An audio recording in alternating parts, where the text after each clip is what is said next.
Y'all, no music, no nothing. We're just live right now here, live on YouTube.com. This is a Around the Point Extra. It is January the 8th, 2021. Yes, we are late as hell, but that's fine. It's totally, completely fine. You know what they say, right? Better late than ever. So this is your New Japan Pro Wrestling, both night 1 and night 2 of Wrestle Kingdom 15 review. Now, as you obviously you can hear me, I'm on the new microphone. What up? It's me, it's Steve, and I am not alone here. I'm here joined by two awesome good brothers here, all the way in beautiful California, the AEW fanboy assassin. I think tonight he will take the prestigious gimmick of the New Japan fanboy assassin as well. The one, the only, Chase Oliver. Chase, what's up, brother? Happy New Year, by the way. Happy New Year, Steven. I don't know what the difference is. I mean, AEW is pretty much just New Japan light from what they've been doing recently, so I don't know what the difference is. Fair enough, brother. But again, it's nice to see you again. I see that you have a new dog in the household. I congratulate you for taking care of it. I congratulate you, man. Dog. Yeah, so I got this new dog, people. His name is Rocco. I follow a bunch of like rescue accounts on Facebook. I don't know why. But if there's a dog that touches me, I try to rescue it. So there's this dog. He didn't have a name before, and we named him Rocco because he just reminded me of the TV show Rocco's Modern Life. I forgot what animal. Spunky. That's the inspiration from him, just because of that TV show. But so he was dumped at the shelter in like August, and he was found as a stray. The dog's microchipped. They contact the owners. The owners said, "Oh yeah, he ran away," and the shelter was so confused because if you ever see this dog walk, no way this dog's running away. And he loves humans. I don't understand that. And so then the second time they dumped him again, and the shelter pretty much just said, yeah, he's rescue only at this point because we don't want any people to like adopt him and use him for other things or dump him or give up on him. So I liked him from the jump. So the shelter said they couldn't give him to me. They said, even though you have good intentions, you want him to have a good rest of his life, he can't be adopted to you unless you're a rescue. And I totally understood that, totally respect the decision by the shelter. Thankfully my mom knows a rescue, so she got a hold of her friend. He's part boxer, so she was able to rescued him, did some tests and everything, said it was okay for him to come home to my family, and now he's a new family member. He won't last a long time. He probably only is going to last, like, honestly, it's sad to say, probably only like 6 months, if anything, man. Like it's kind of sad to say, but I want him to have a good rest of his life, man. It's kind of fucked up that his old family dumped him not once but twice to get rid of him just because of this condition. And really, the only thing is that he can't walk. Like, that's it. Like, other than that, he just sits, he cuddles, he just eats. Like, he's fine. Like, he's a normal dog. Besides the fact that he can barely walk. Like, it takes a minute for him to walk. So it's just terrible to me that human beings would do that to an animal. But I don't wish any ill will on them. If they want to make a mistake, that's their fault. Their loss is our gain, is the way I see it. And I gained like a new cool dog. So I'm happy to have this dog in the family. He's in with my brother right now because my bed's low. So he rolls when he sleeps. So bed's lifted, my bed's lifted up. So if he falls, like, it's hard. It's a hard fall for him. So he's with my brother right now. My other dog that I've had for a while, Diamond, she's afraid of him because he rocks too much. So wow. She's afraid of Rocco and stuff. And Diamond's like 13, so she's a little bit moody and stuff. But absolutely, I'm all about rescuing seniors. Like, I hate puppies, dude. Puppies are the most annoying dogs ever because they just, like, they're cute. Don't get me wrong, but like, if you don't properly train them, they're the worst. Seniors, I feel like you can get a senior, and even if they're not trained, they just get it. Like, they just understand. Like, they're just like, oh yeah, the owner told me to do this, I'll do this. They're easier to handle, in my personal opinion. The only bummer is when you find out they have some health issues, and then you're just like, oh yeah, that's why they got dumped in the shelter. But yeah, I just fell in love with this dog, man. Like, and I see a lot of dogs and stuff, but this dog in particular, I don't know what it was, man. I just really wanted that dog, so I'm glad that we got him, man. And hopefully he lives. Hopefully he just remembers good times in his life. Like he just remembers like being with us and having a good home for the end of his life, instead of like, oh yeah, he got dumped once or twice. You know, it's like terrible. Absolutely, yeah, bro. And again, man, it's good to know that in 2021 there's good people like you, man. I'm not a good person. I'm just doing. No, but like, I'm selfish. I wanted the dog myself. but what I'm saying is there's good, kind people like you. You know what I mean? Yeah, That, people who do kind actions. Yes. exactly, people that will do kind things, kind actions, and again, man, Yeah, bless you, brother, bless you. we got it. Exactly, Brian, exactly. And of course, we're also joined here by our power forward of the group here, all the way in Detroit, the one, the only Big Mike, or Detroit Gamer, or just, Big Mike. Big Mike, what's the word, bruh? Yeah, As what's Chase is going holding on? his Stop PS5 taunting controller. me. I can get my controller too. I can get my controller too. That's all I have. I got That's my all I PS4 have is a control, bro. controller.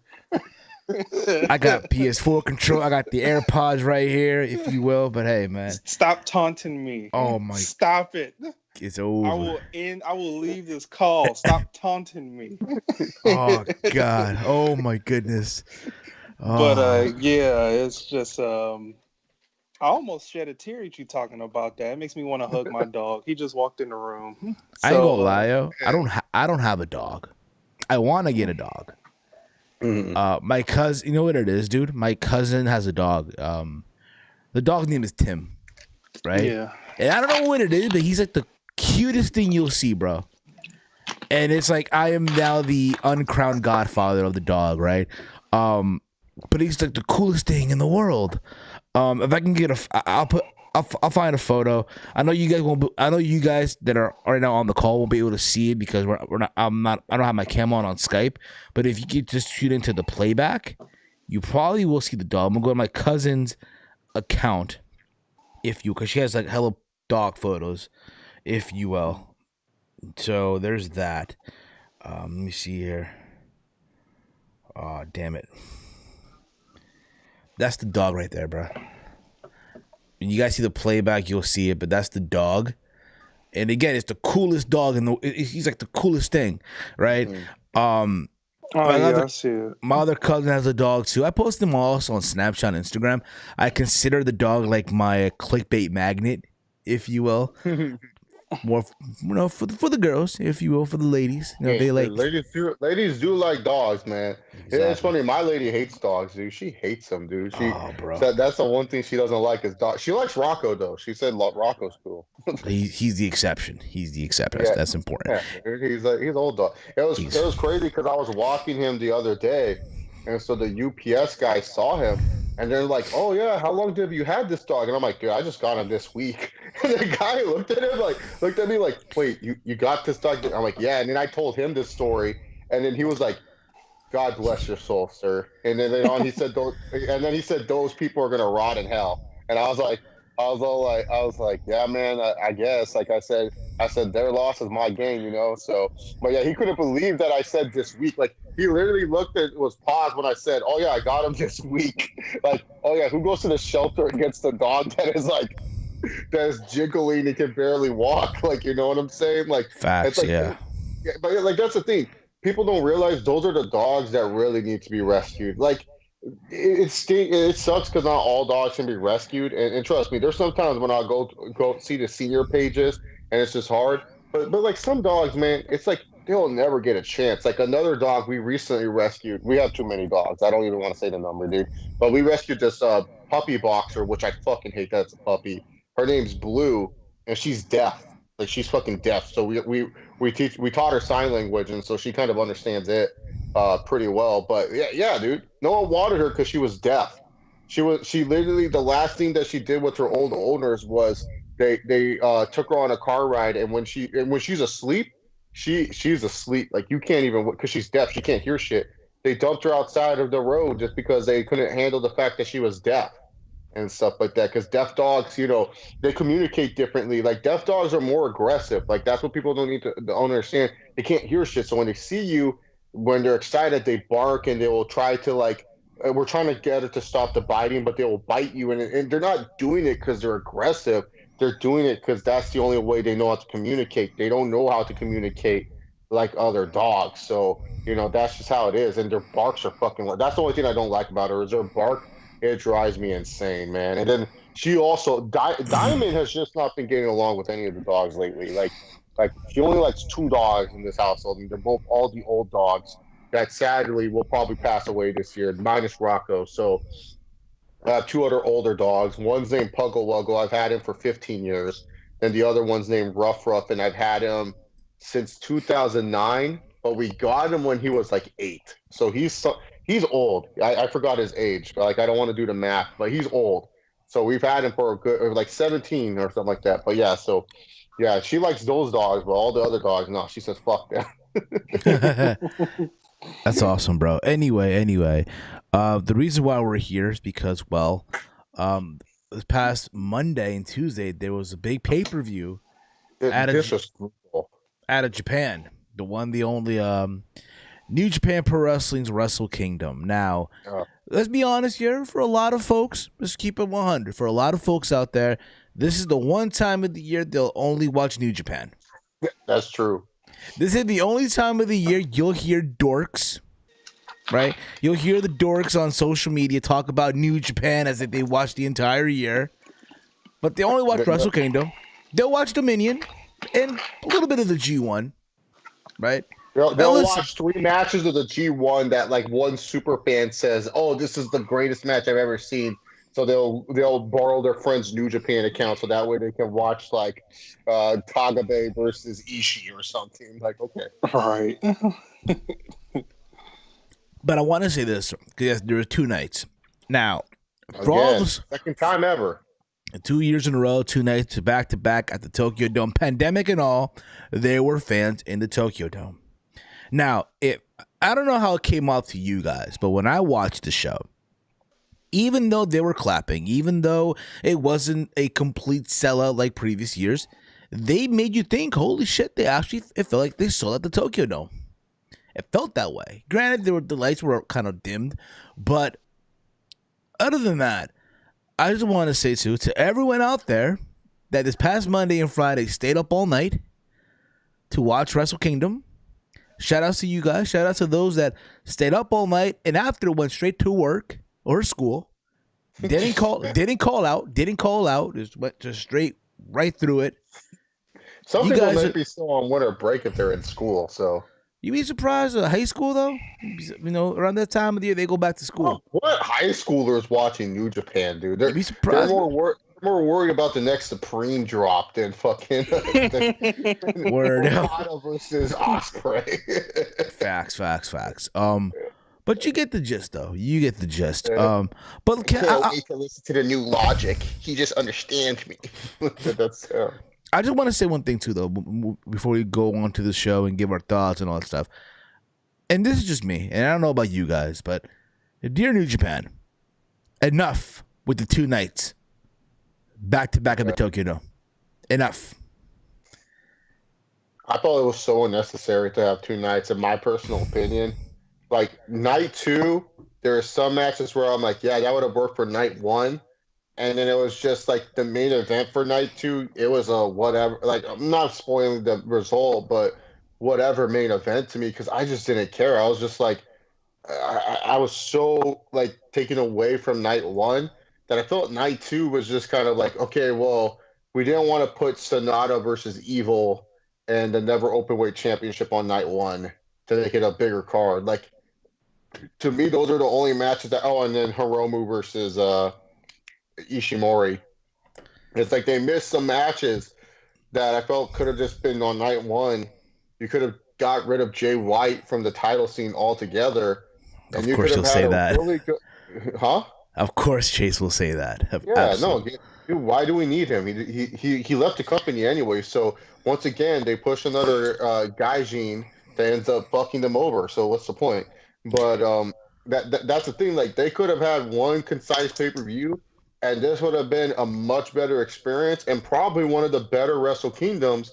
But since we divided into 2 nights, we got some useless matches, and some matches were just too long for the sake of being too long. Like, I was just like, what the hell? I get what you're saying, bro. I get what you're saying.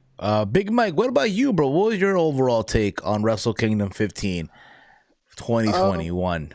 Some matches were good. I liked. Night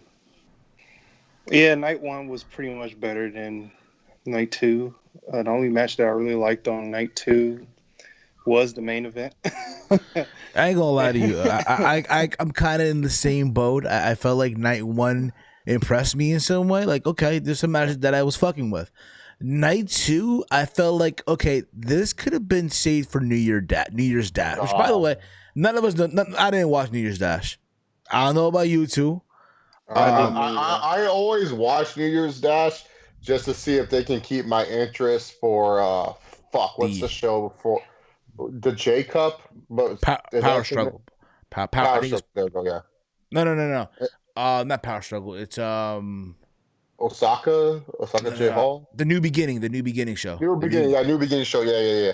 So you didn't miss much. New Year's Dash had nothing this year. I was expecting something big, and it was kind of boring, man. Yeah, I get what you're saying. I didn't watch it. I know, again, if you did, awesome, all that stuff. But to me, and again, I think the general consensus, like, yo, please, dear New Japan, enough with these 2-night shows. Just do one night, especially during this whole pandemic. But again, I thought night 1 was better than night 2. You look at the night 2 card, there's a match that could have been, hell, even on the road 2 shows to Tokyo Dome, if you will. But again, if you're listening live or on the playback, give us your thoughts. Give us your thoughts and all that fun stuff. And yeah, so let's look at the card, because here it is. I have the card right here. So they kick things off with the New Japan Rambo on night 1. This was like on the kickoff, by the way. A 21-man to the I guess it's like a over the top row pinfall submissions are allowed battle royal. Yeah, this is some TNA shit, dog. This is some Vince special. Where the last 4 guys would go on to night 2 to determine who will be the provisional King of Pro Wrestling 2021 champion. But it's not a championship. It's a trophy. It is a trophy. Chase Owens, the crown jewel of the Bullet Club, which was trying to be the Shawn Michaels of this, and it just, I wasn't feeling it. You know it's bad when you have Tomohiro Ishii in this match, and you know he deserves way much better. Yeah, dude. He wasn't Suzuki in this match too? Exactly. I can't remember. He was number 3.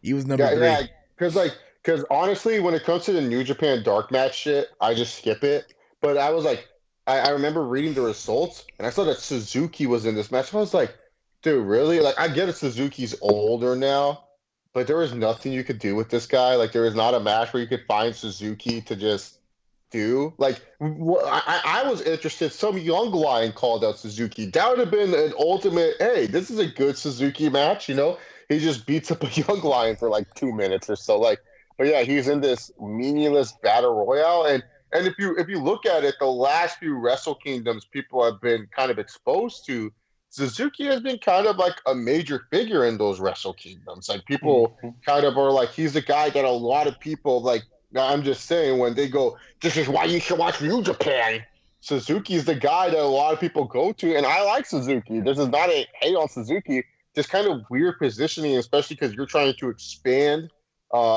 still outside the United States. And guys like Suzuki and Ishii, who have been featured really well on previous Wrestle Kingdoms, are being tossed in a battle royal where Bad Luck Fale and Chase Owens and Yano. Like, fuck Yano, dude. The fucking Grado of New Japan. Like, who cares about this guy? And I forgot who else won. Who won this thing, Steven? Yano was one of them, right? The final 4 ended up being Toru Yano, even though he didn't enter the ring. He didn't enter the ring. He was the defending King of Pro Wrestling champion. by the way.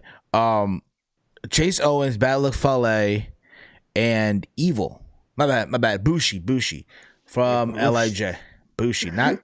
Yeah, I was gonna say, man, Evil really pulled double duty on that too. He did pull double duty, absolutely. He pulled double duty. Everything is evil. Man, dude, that would have been such a fun. Could you imagine earlier in New Japan's booking, Evil was a former world champion, double champ type of stuff, and then he's fighting for Toru Yano's king of professional. Like, Jesus, dude. Now, again, you're talking to me in this situation, right? I'm one of those fans. I don't watch so much New Japan. I'll try to watch here and there. And I said this on last week's show. When I look at wrestle, but when it comes to New Japan, like this year alone, well, this past year, let me correct myself here. The only thing that I've watched was obviously Wrestle Kingdom. I watched the finale of the G1. It was Kota Ibushi and Sonata.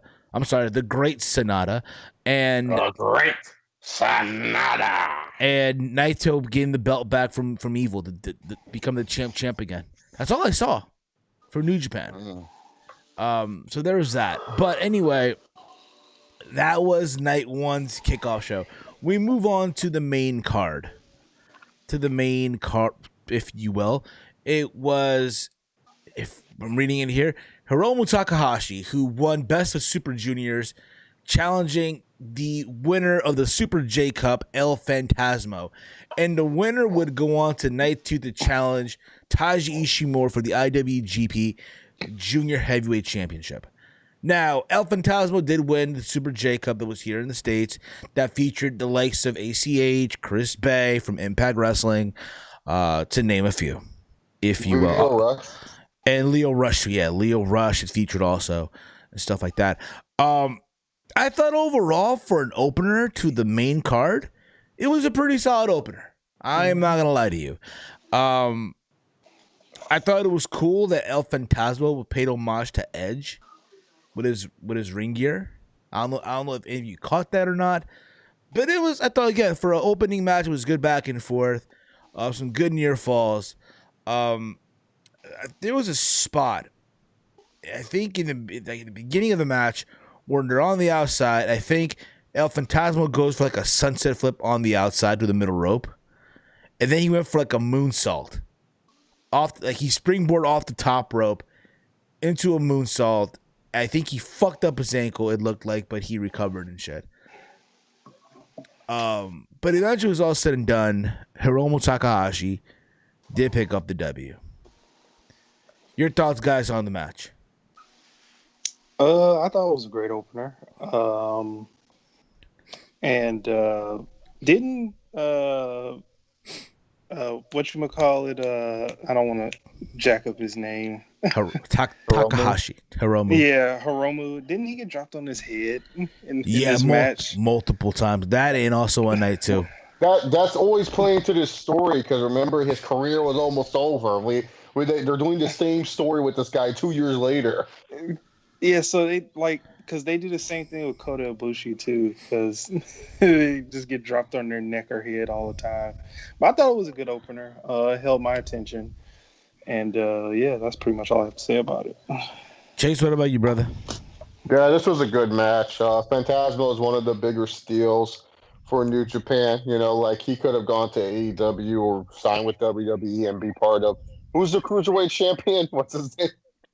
Santos Escobar. Yeah, Santos Escobar. He could have been part of Escobar's little group on 205 Live or NXT.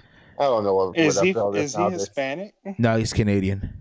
Oh, then he can't be a part of it.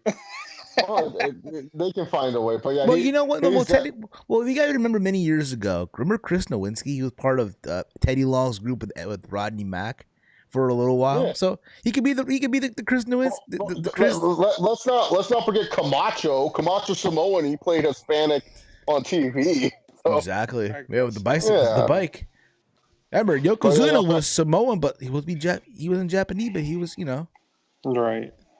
No, it was a good match, but this would have been better. Like, say, for example, Hiromu wrestled earlier in the night, and now we're concerned, can he beat Ishimori later tonight? The fresh Bullet Club member Ishimori, can he face him later tonight? Will he be on? Like, that would have been a better story because, like, if you think about it, they really invested in Hiromu. Like, they really want people to believe. Like, they're trying to build Hiromu up. I don't know if it's a little bit too late, but they're trying to build him up as their junior heavyweight, maybe future heavyweight champion type of guy and stuff like that. And people seem to like him. People love that stupid Osprey match from last year that was just garbage and stuff. So, like, I don't know, like, people like this guy. So you would think, hey, why don't we build a better story with him? And again, everyone would say, Chase, you can't Americanize New Japan. New Japan has been using American storylines for so many years. So let's not stop right there. And also, they're trying to reach out to a newer audience. What better way to build someone up than to have a killer match with this guy and then follow it up with an upset victory over Ishimori in the same night? You can book a guy to look strong. I don't know. That's a new concept of wrestling. But no, when we go to the night 2 match, they try to play up there. Hiromu's exhausted. I'm like, the dude had a day of rest. How is he exhausted? You know what I'm saying? Like that doesn't seem as daunting as if it happened the same night. You know what I'm saying? So for me personally, good match, but I kind of wish, like I said, should have been one night to show. I wish the title match also happened tonight too. Yeah, to be fair though, I think the reason why, and again, I agree with you, they could have gone that route, considering the fact that as well that New Japan is going to be, I think it looks like they found themselves a new home in America for a TV deal. So you would think, hey, let's try to do something Americanized, especially on their biggest show of the year. So there's that. Again, I thought overall, for my opinion, a very, very solid opener. And I expect, hopefully, some big things for El Fantasmo down the road. From there, we go on to the next match on the show. It was for the IWGP Tag Team Championships. We have the Dangerous Techers of Tai Chi and Zack Sabre Jr., who were accompanied by Dookie from Suzuki-gun, who was also in the New Japan Rambo early in the night. And they went on to defend their tag team titles against the winners of the World Tag League tournament, the Gorillas of Destiny, Tama Tonga and Tonga Loa. It's funny because crazy because in this whole thing they were saying how Tama Tonga and Tonga Loa never won in the Tokyo Dome. No, and also they finally won the tag league. That was the first time they won the tag league tournament too. Exactly. They've never been able to, I guess, win the tag titles in Tokyo Dome. So that was the they thing were too. always losing it in the Tokyo Dome, huh? Exactly. Either they lose or they didn't get pinned. Because I was about to say something like, I was getting ready to say, I'm kind of sick of seeing Gorillas of Destiny in the Tokyo Dome, but it is what it is now. Hey, listen, man, I thought it was great. I'm not just saying that because Tama Tonga did an intro for yours truly. I'm not saying that, but I thought overall for a tag team match, it was solid. It was a solid tag team match. I did like the homage to Ming with the power bomb that they did to Will Ospreay. I'm back to Zack Sabre Jr. I'm sorry. It's the same thing. They look alike. I'm sorry. They all look alike. They do the same. Well, I don't know. You can't say that anymore. Ospreay looks like he ate 2 Zack Sabre Juniors. I know stuff like that. He's taking those illegal Japanese steroids, dog. What happened? I'll tell you what happened. He's definitely elevated up into the sky. You see, Will Ospreay got in contact with Canelo Alvarez to get some of that tainted meat.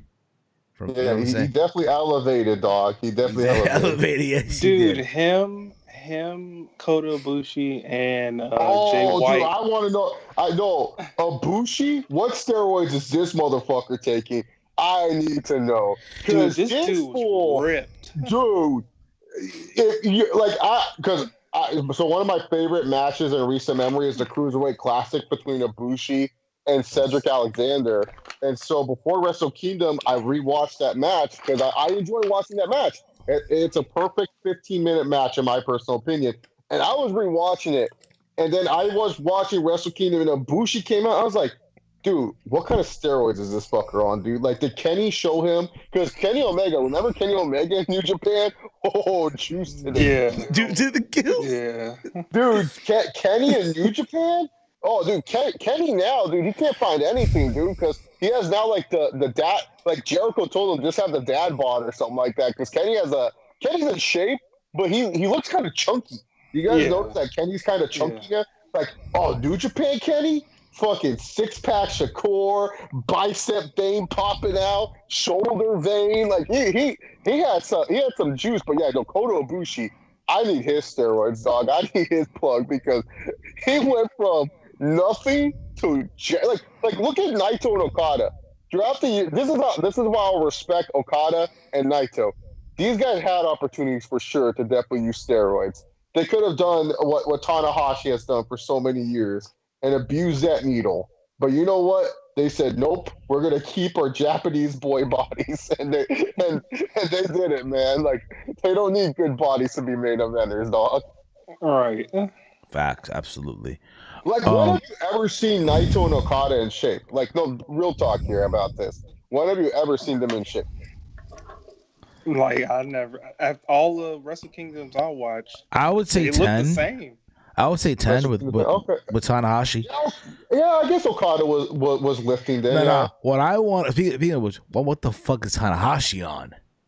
Dude, that's what I'm saying, dude. He went back on the juice. Tanahashi went back on the juice. Remember when Shinsuke used to be on the juice? Him and Shinsuke, they had to juice up so that way they don't look small to Brock Lesnar. And Steven, I can't see the chat. For all these people saying in the chat, no, change button. Trust me, it's Japan, dog. They juicing over there, and they can do it. It's not illegal to juice in Japan. Okay? May we remind you of Pride FC? They didn't give a fuck. Yeah, dude, for real. They didn't give a fuck. In Pride. I mean, look at, like, for example, talking about this match, Tama Tonga.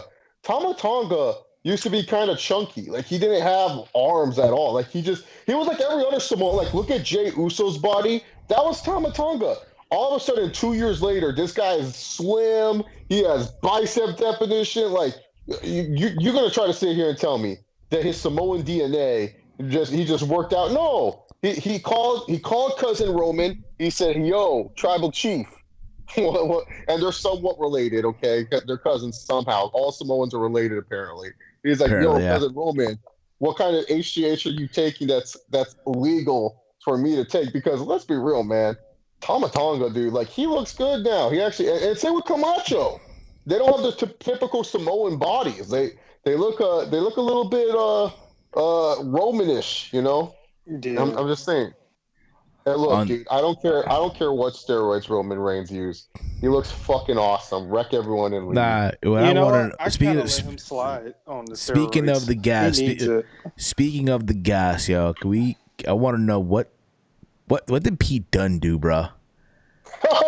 That's another one. Dude, Pete Dunne is freaking main eventer, dog. Main eventer now. It's like he entered the hyperbolic time chamber throughout the quarantine every fucking day. But the thing though with Pete Dunne is his arms look a little bit more natural. They don't have that weird like if you compare Pete Dunne's arms compared to like Ibushi's arms, his arms are not as veiny, dude. It's like Ibushi's are just veins to the gills. Like Pete Dunne actually looks like he got a good proper coach. The dietitian told him no more Doritos at night. Well, he's vegan. He's vegan. Dude, freaking. Yeah. Wait, he's vegan? Yeah, vegan. Oh, dude. Oh, okay. So yeah, he took something then, because no way you can be vegan and get that ripped. It's physically impossible. Look at Daniel Bryan. Yeah. Yeah, facts. But Ibushi has the Brock traps now. Huh? I know. Anyway, let's get. So, I thought for a tag team match, it was okay. The heavyweight tag team scene in New Japan has always been it's been lacking, because like back in the day, the heavyweight tag team scene before the heavyweights, like you would actually have big guy tag teams. Now it's just like they just like any time. Ever since the Young Bucks ruined it and they wanted to be heavyweights and be in the division, Now the division just feels like any other tag division. So that's why. In my opinion, just get rid of the junior tag belts at this point. They're really not needed. You literally can just have the tag team titles just be the tag team titles. Yeah, you know what I'm saying? Like, Maybe we don't remind need you. this heavyweight tag team titles. Like, that's the problem. None of these guys are heavyweights. Like, back then, it would actually be heavyweights. Oh, they would do this, which I thought they were going to do, but they would do this where it'd be like right now, Tanahashi would be tag team champion. He's tagging with some guy they want to push. And it's like, oh, I don't really care about this guy, but he's with Tanahashi, so I have to fucking care a little bit. But they didn't do that. They said they gave it to Dangerous Techers. But I think Tana was tag champs with Ibushi, so that's why it didn't happen. So Yeah. So there's that too. But with all that being said, GOD are now a 7-time tag team champions in New Japan, and they got their big win in the Tokyo Dome. So there was that. Oh, they used the finger thing, this like giant finger for an assist, but they got the win at the end of the day. So there's that. Yeah, there was that. Let's move on to see what else is going on in this list here. From there, we go to Kenta versus Satoshi Kojima. This was supposed to be Kenta versus Juice Robinson for the IWGP. It's funny because it's for the briefcase to challenge Jon Moxley. mm-hmm. But they're calling it like they're considering the briefcase a championship. Like it's like the interim title almost. It's like the interim champion almost. It's funny because before the match even took place, Jon Moxley cut a promo from the LA dojo. From the LA dojo. You gotta watch your back. I'm the boogeyman. They say everyone's afraid of me. Coming. Like honestly, dude, I was like, what? Like that's the one belt I forgot exists was the IWGP United States Heavyweight Title, and it's weird. Like I forgot that he's been champion. It's what 365 days, and he hasn't defended it once. COVID, and again, also the fact that Tony Khan would not allow him to go to Japan. Steven, Steven, how dare you? How dare you?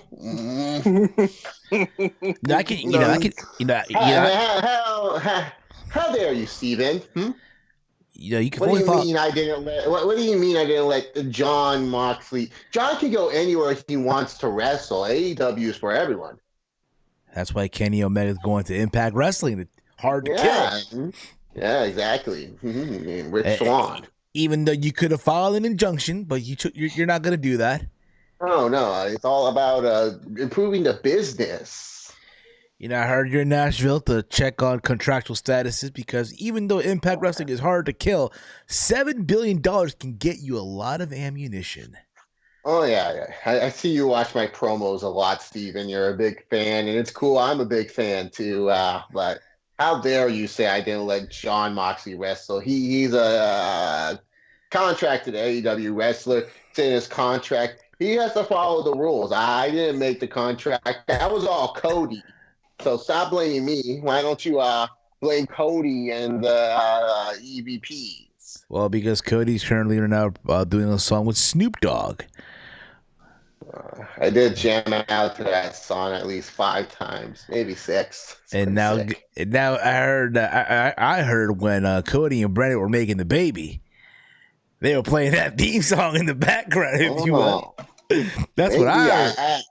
I don't get into my employees' private life like that. Kylie Ray, we don't know when she's coming back, but yeah. Oh wow. We don't know when she's coming back. No one knows, or no one really knows. Anyway. So yeah, Jon Moxley got a promo from the LA dojo. From what, again, listen, I thought the match for what it was worth, right? Basically he's saying that he's waiting for the winner. He's waiting for the winner. All you want. I thought the match was okay for what it was worth. A solid mid-card match here. Juice Robinson couldn't wrestle because of COVID, right? Nah, apparently the story was in the build-up, I guess the briefcase broke his orbital bone. Oh, Jesus. So he couldn't compete. And I don't know what. Again, I saw pictures of Juice Robinson recently. First of all, I did not know he was dating Toni Storm. I did not know that. Lucky him. When did this happen? Yeah, they've been dating for a while. Secondly,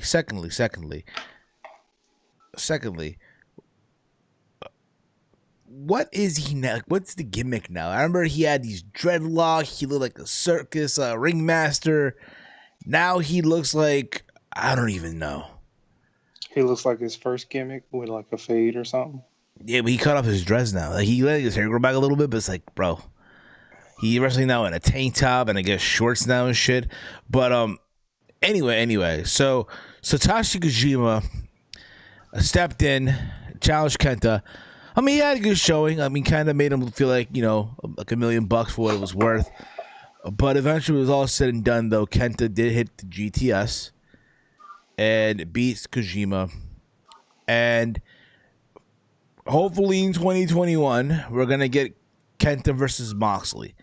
I think it's obvious if it does happen, it's going to be in the States. They're not doing this shit in Japan. Oh yeah, I think New Japan's going to make sure they do a better job with doing stuff in the States, and I think that's where I'm saying I think the Forbidden Door is opening with AEW. There's going to be more than we think. But speaking of, we were talking about guys on Juice. Kenta needs to go back to the Juice, man. Remember last year he was actually in shape. Now he's back to 205 Live Kenta. Pot belly, I feel like Kenta, you can tell his body based on what position he is on the card, like if he's happy or not. I just think he's not happy. I think he's just like, what? I thought I was going to be the guy to beat Naito and be the double champ. I was the one of the hottest heels at the start of 2020. Nope. Now you're just like waiting for Dean Ambrose again. Like, oh great, WWE, let's go. Respect me. I like that gimmick actually. They missed the boat on that for sure. Yeah, I know. Absolutely. So there's that. Again, Moxley and Kent is going to happen. And you think what we saw in Dynamite with the way they took out Jon Moxley is a way to write him off, finally, even though he just came back this past Wednesday. They just literally let him get attacked by I guess why would they write him off just to have a New Japan match? I guess because he has to defend that title. He has to drop that belt. So, I mean... You can think about this. Think about this, right? You don't think that Jon Moxley is, after being gone for so long, and here's Kenta, right? Who's technically, in their eyes, he's been defending the U.S. title, even though it's the briefcase, but it's like the interim title, right? You don't think that Jon Moxley, after being gone from New Japan for almost a year, is gonna walk up back in there in the New Japan, LA dojo ring, and successfully retain his title against Kenta? No, I'm not saying that. I'm saying, like, why do they have to write off Jon Moxley on AEW just to have this match? I don't know. I guess to build something. I don't know. But again, also the possibility of the Forbidden Door being open, the Forbidden Portal, as well. Maybe on T. We'll see. I guess so. We'll see. But we'll see what happens, though. But guys, your thoughts on the match, though? Your thoughts on Kenta versus Satoshi Kojima?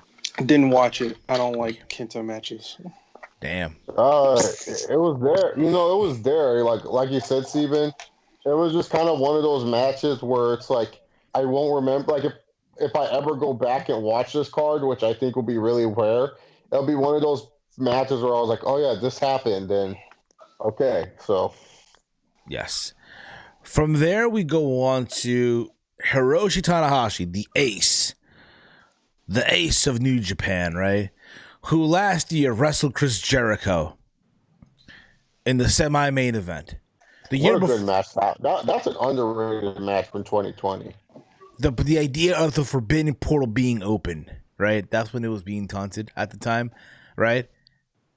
And then the year before that, he beat Kenny Omega and sent him packing back to to AEW, right? The year before that, right? Bob Boy the Ace. And now here he is, right? 2 years later, right? And here he is wrestling the Great Okan. What the fuck? I didn't even know who this dude was. So the Great Okan is a member of the Empire. This is a faction ran by Will Ospreay. Okay. Yeah, Ospreay's group. And Steven, out of respect for Tanahashi-san, I did not watch this match because I do not watch Tanahashi-san versus jobbers. It's just, look, Tanahashi deserves to face actual wrestlers, okay? This guy right here, I don't even know, like, I only know Ospreay and Cobb in the Empire. Everyone else in the Empire, I don't care about. This Okan guy, he can go to hell for all I care, man. He was terrible. He was terrible, bro. It's like, yo, you know it's bad when you're Tanahashi and you're above all this shit.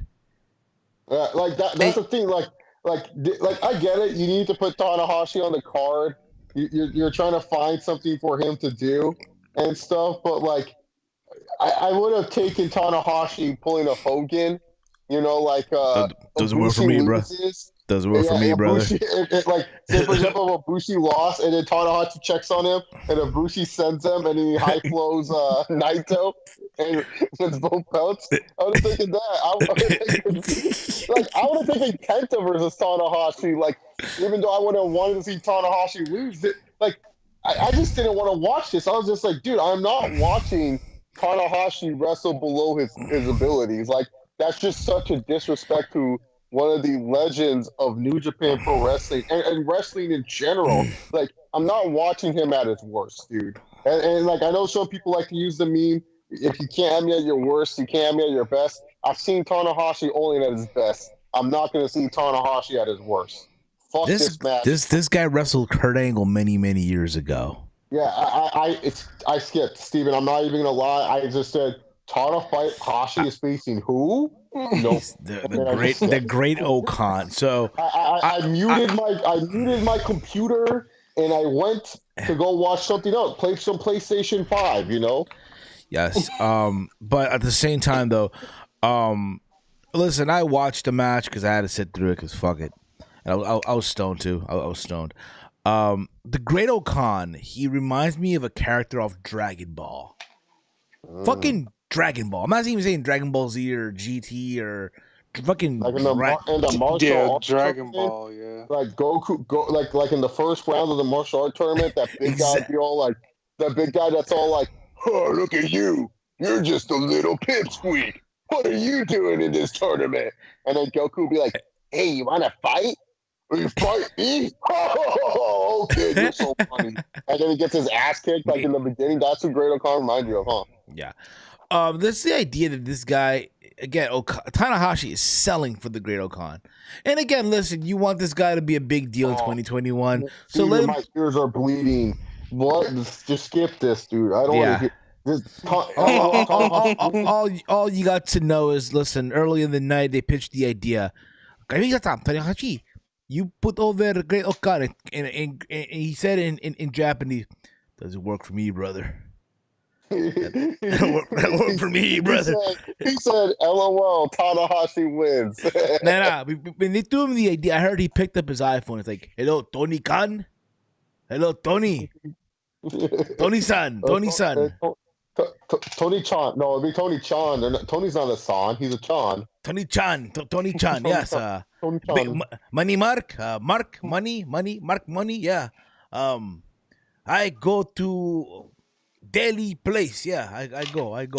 I put over MJF, yeah. I put over. I would take that, yeah. I'm good with that. I'm good with Tanahashi putting over. I would rather have Darby Allin beating Tanahashi than this idiot, the Great Okan. I put over Orange Cassidy, yeah. I put over Marco Stunt. No, not Marco Stunt. I put over. I put over. I put over Jungle Boy. Yeah, I put over Jungle Boy. Oh, not Jungle Boy. You want me on AEW Dark? I'm there. I'll be on Dark. You want me to? Arigato no gozaimasu. You want me to put over Sean Spears, okay. This is like the worst Japanese accent, dude. You sound like fucking Roman from GTA 4. Hey, Nico, when are we going bowling? That's what you sound like. You don't even sound Japanese, dog. Oh, I put over Sean Spears. No, Okay. that's you're not even Tanahashi's voice. Tanahashi has like a high pitch ass voice, dude. He's like, arigato. Yes, Arigato. Yes, I put over Sean Spears. Yes, I put over Sean Spears. Like I put that, over. yeah. Like, I put over Cody Rhodes. I put them over. Yeah. Arigato. put them over the strong guys. Yeah, and everyone will be like, yeah, Tana will work good with the English style. He knows English. He knows a little bit. He doesn't speak. He doesn't speak it. He just knows it. He probably thinks Jericho's still the AEW World Champion. give me title belt. What? No. Hello. Don Callis. Hello, Don Callis. Nani? Jericho no longer champ. Nani? Hold up. Oh, hello? Kenny, I beat him all the time. Hello, Kurt Bauer. Yeah, I go to MLW. Okay. I put over Who's the champion there? Jacob Fatu. Yeah, he's a local kid. Good for him. I put over Alexander Hammerstone. Okay. I put over Hammerstone. No problem. What? Impact Wrestling up, I put over Rich Swann, no problem. No, oh my God! If he put over that, that's a poverty champion if I've ever seen a champion. Like, no, I don't want to get onto the Rich Swann thing. He's on my shit list. Just know that he's up there with Bear Bear. He's there with Jay White. Rich who? Moose. Right. To me, I'm sorry. To me, Moose is my world champion. Yeah. Yeah, Moose is the real champ. Like, that's what I want when Omega wins a TNA belt. Moose just goes, nah, dude, I've always been champ. But he doesn't. Yeah, okay, so anyway. So Tanahashi got the win. Of course he did. You know, he got his raise. He got his bonus. Deservingly so. The day he dies, I hope they do the Tanahashi Memorial every single Tokyo Dome, if you will. I miss his entrances, like the guitar thing he did back in the day, but I missed that. I miss his old theme song. Yeah, this new one I'm not used to, man. It's like, go Ace! Go Ace! I ain't gonna lie to you. I ain't gonna lie to you. When I graduated culinary school, like I had my headphones on, right? And I was bumping to fucking Tanahashi's theme song. When I graduated college, you guys are going to shit on me because you guys know I shit on this wrestler a lot. The first song I played was Naito's theme song as I took a shot. You did the whole fist bump like with your principal with the dean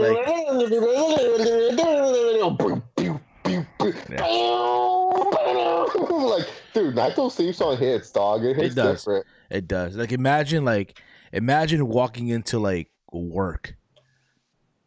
And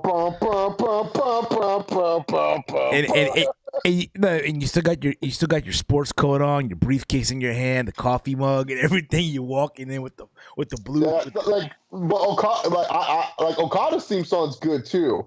Okada has a good one. It just depends sometimes. If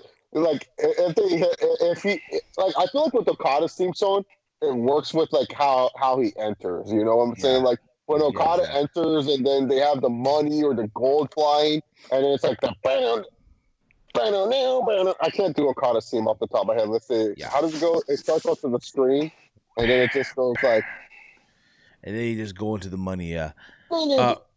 Speaking of, we go from one ace to, I guess we could say, you know, the new ace. The new ace, right? Remember he was supposed to be the new ace. He is the new ace. What the fuck are we talking about? Yeah, but, okay. Well, we go from Tanahashi to one of his best rivals, if you will, Okada. His successor. He's not even the best rival. He's a success. Okada's the new ace of New Japan. If all these New Japan fans want to argue with me, go right ahead. Like, you're going to be wrong either way. This guy's the ace. He's the new ace of New Japan. Let's stop disrespecting the guy, man. We go to the Roman Reigns of New Japan, the one, the only. Okay. Okay, I'm trolling. Okay. Roman Reigns is on another level, dude. He's the tribal chief, dog. Like, he's single-handedly carrying SmackDown on his back. He made Jey Uso a main eventer this year and fucking Yes. Adam Pearce a main eventer. Who does that? Dude, Roman Reigns is on God-tier level shit right now. You know what? Kevin Owens has not been interesting for you know what? years. This might be. And Roman Reigns took him and made him interesting. Was all like, oh yeah. Listen, this might piss off a lot of fans. Okay, and I'm gonna just say it, but fuck it. Listen, been right for years about Reigns. Hear me out. Get the. I guarantee you'll agree with me on this one. Even Big Mike, yo, Roman Reigns done so much right in this past couple of months. When the fans come back in the building, can we give him the Warrior Award? Can we just give him the? Can we give him? Dude, honestly, once fans are back, the minute they hear he's getting cheered. I do not like. People are going to have the biggest pop possible, and the thing is with Roman's character, it works because he'll be like, "See, these people appreciate me. I don't know why the fans in the Thunderdome did it." He'll just say that shit. It's perfect. Like, Roman's so good at what he's doing. Like, I think you might think I'm some bitch, huh? You think I'm some bitch eating crumbs? You think I'm some bitch eating crumbs, man? What's wrong with you, man? His promo on Jay last week was so fucking good. He's like, and I knew you could reach this level. I brought it out of you. I was like, Jesus. I was like, Jesus, dog, you need to say that shit. Like, nah, but for real though, he was like, hey, you should be thanking me. Like, I made you main event Jay. I was like, Jog, man. Like, oh my God, he's on another. Like, I love Okada. Don't get me wrong. I'm one of the biggest Okada marks you know. I know. But the thing is, Roman's on another level. Like I said, he made Jey Uso a main eventer. He made Kevin Owens more relevant than Kevin Owens has been since the friendship with Jericho. And now Adam Pearce. This storyline that's been being built since Roman has returned. This storyline that has been built is now a main eventer. And like, normally people would be like, oh, what? Like, remember when The Miz was facing Jerry Lawler for the title? And people were like, oh, what the fuck? The Miz facing Jerry Lawler? But that had no build. That was just kind of random that The Miz was facing Jerry Lawler. This has been since Roman has come back. Adam Pearce messing up with the contract. Adam Pearce bugging Roman Reigns. You know, like, this has just been something that's been building for months. So Facts. For me, I'm okay with this. This is a well-built storyline that they're doing. Like, exactly. And also, hey, you know what's crazy? You know what's crazy? I just checked WWE's official Twitter page and I'm announcing it, and it's a lot of people that are crapping on it because I think a lot of people don't know that Adam Pearce was a former NWA World Heavyweight Champion. Dude, this is the thing is people don't real. Dude, Adam Pearce is good. Like this time I know that I'm too old for these wrestling fans on Twitter because these people are really like don't even know Scrap Iron Adam Pearce, man. He used to take Nigel to the limit back in Ring of Honor. Oh, I'm just saying. Listen, he used to be the shit in Ring of Honor. Former NWA World Champ, but back to this Okada. We had Kazuchika Okada versus Will Ospreay. It is just me, and I know. Yes, we put over Okada like $1 million here, and I get that. But am I the only one looking at this match, right? And the storyline behind it, right? Here's Will Ospreay, who turned his back on Chaos to form the Empire, right? He used Okada, he used Chaos, right? Mm-hmm. He got his girlfriend a job in New Japan, even though she's not wrestling in New Japan. She was Stardom, even though Stardom is owned by the people that own New Japan, right? The Great Okan and Jeff Cobb, right? And I'm like, okay, and I'm looking at this whole thing. Am I the only one who felt that Ospreay should have gone over here? Because now I can't take this group serious. I can't. Yeah, that's the problem. Was like no way Okada was going to, and especially because of the story that they told. You know, they had that special attraction match a couple of years back where Okada, the heavyweight champ, bought Ospreay, the junior heavyweight champ. Ospreay felt he was disrespected. It would have been nice. Like, that's the problem with Ospreay. they try to push him, but then he never wins the matches that actually like people are watching.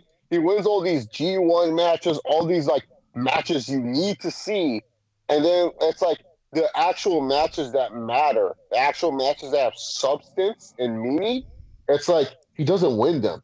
So then it's like for a lot of people, it's just like, wait, I've been hearing about this Osprey dude for so many months, and I finally watched Wrestle Kingdom, and like, yes, the match was good between Okada and Osprey. There's no denying that the match was fine.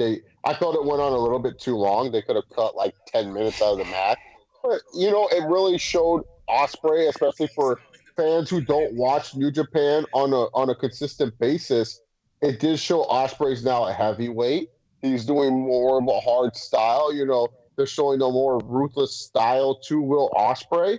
So, yeah, it's fine.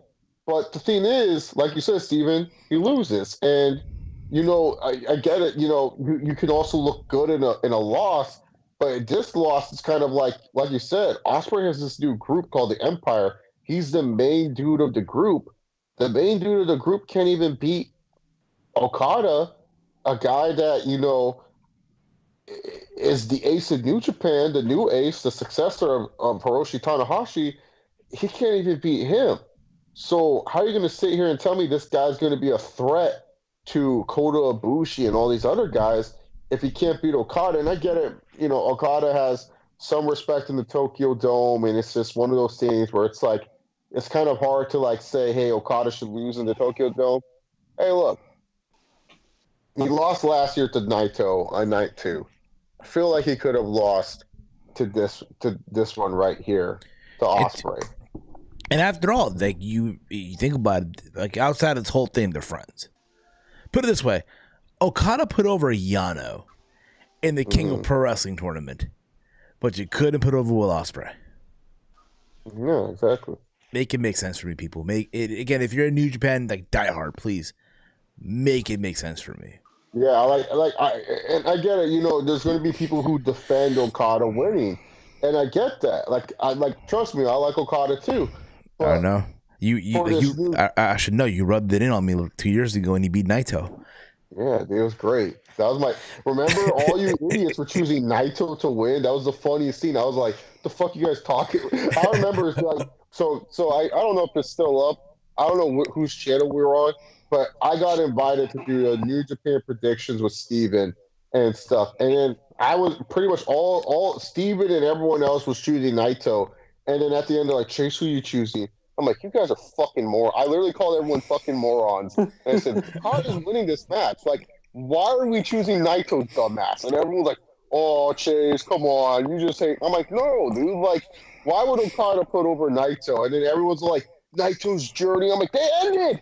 He won the belt already. The journey was over. There's no journey. Well, the journey of him at Wrestle Kingdom and having that. Who cares? No one cares. Okada's the main guy. He's having a godlike title reign. Why drop it to Tetsuya Naito, who is just going to be irrelevant afterwards, Like, Naito literally is like a guy, he works good as a champion for like 3 weeks, and then you drop the belt. Yeah, like, you can't, he's a Jeff Hardy type of champion. He works better as chasing the belt than he does as champion of the belt. Like, when Naito's chasing the belt, it's more entertaining than him being the champion. And so I told people that, and it was like, oh, well, Okada's going to end the reign. And what happened? I took my victory lap. Like I normally do. Steven, how often am I right when I predict things, dog? I think I'm right like 92% of the time. Well, just like Conor McGregor, you're Mystic Chase here. Come on now. Yeah, exactly, dude. Mystic Chase when it comes to this shit. Exactly. So that was just my take on it, though. I feel like Osprey should have gone over.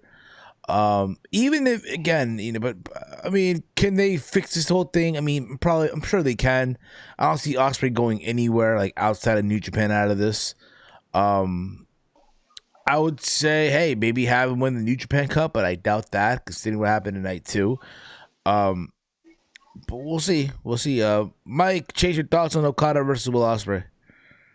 I already gave my thoughts. It was a long, good match. Could have cut 10 minutes off, but I do agree. Ospreay should have won. It did establish Ospreay more as a heavyweight, especially to guys and gals who haven't been watching New Japan on a basis, they can say like, "Oh yeah, look, Osprey's now a heavyweight," but it kind of missed the boat of establishing the empire, almost said Naito, making Osprey seem like an actual legit threat, making the empire seem like a legit. I think Empire lost every match they were in. Yeah, Basically, pretty much, yeah. Which is a bad thing to me, because I'm just not used to Osprey working the style. Are they a retribution of New Japan Empire? I wouldn't go that far. I wouldn't go that far. Oh my God! Imagine. Are they gonna look to recruit Ricochet like Retribution's doing? That's atomically bad. I wouldn't go that far. I literally don't watch Raw, but someone told me. My friend was like, "Why is Retribution trying to recruit Ricochet?" And he texted that to me, and I started laughing. I was like, dude, what are they doing? He's like, "Oh, you don't watch Raw?" And I was like, "No, dude, SmackDown only." He's like, "LOL, yeah, Retribution's trying to grab Ricochet." And I was like, "The fuck?" Yeah, that's bad. But to get back on point, I'm just not used to Osprey working the style, but I mean the match was good. I wish he would have won because it would establish, the Empire and all that type of stuff as a good faction. But they pretty much lost every match, so that really didn't get accomplished. But it is what it is. Facts. So from there we go on to the main event of night one: Kota Ibushi versus Tetsuya Naito. Naito defending the double championship, both the IWGP World Championship and Intercontinental Championship. I don't know if people are gamblers here, but Naito was actually entering the match as the favorite. I could see why, but at the same time, it's like you already knew what was going to happen. Like the writing was on the wall, if you will, right? I thought this match was pretty good. Probably the best thing out of night one. Oh yeah, very good match. Yeah. These two guys literally beat the fuck out of each other. I feel like though this match, you would have got more context if you are a regular New Japan watcher. When I mean regular, like you've been watching at least the past 2 years, because they really called back to a lot of stuff from their previous matches, like certain spots where Ibushi failed in the past with Naito, and Naito would succeed with Ibushi. So I feel like they did a good job. Like it's the same thing with like the Naito and Okada matches. You appreciate them more the more you watch New Japan. But if you're just someone that's like, oh yeah, I just watched Wrestle Kingdom, the match you probably thought was good, but it's a little bit better if you're someone who watches like New Japan at least consistently more than just Wrestle Kingdom, Facts. Big Mike, what about you, brother?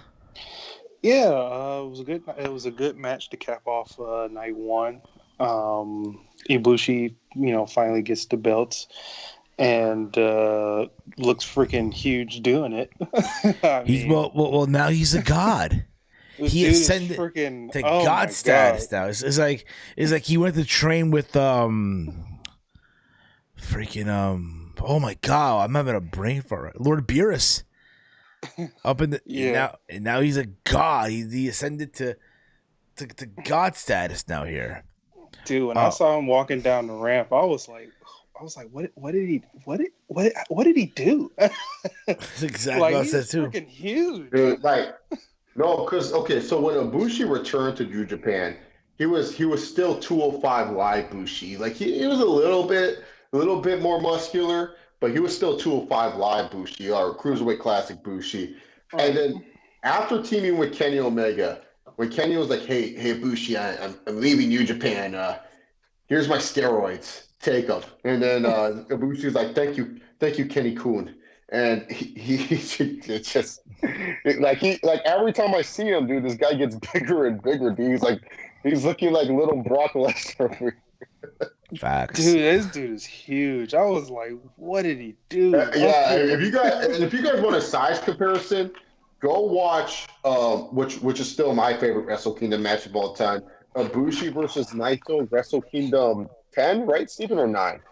Ibushi, Nine. Kota Ibushi versus Naito? Yeah, IC title. 9 or 10. I can't remember. I believe that was. I know it's my favorite match, but those two events kind of get mixed because those two. I know. Events I know they had a match at Madison Square Garden. No, Wrestle Kingdom 10. It was the same night as Tanahashi and Okada. No, Wrestle Kingdom 10 was not. The 10 was Nakamura and Styles. Okay, so 9. Yeah, Wrestle Kingdom 9. Wrestle Kingdom 9 was Ibushi versus Nakamura. Yeah, Nakamura. Yeah, that's what I was saying. Naito. You said Naito. Naito was whatever. Styles. Okay. Yeah. Oh yeah, that was the one where Naito literally was pissed and he no-sold everything that AJ was doing. Basically. Yeah. But Nakamura, yeah, Ibushi versus Nakamura, Wrestle Kingdom 9.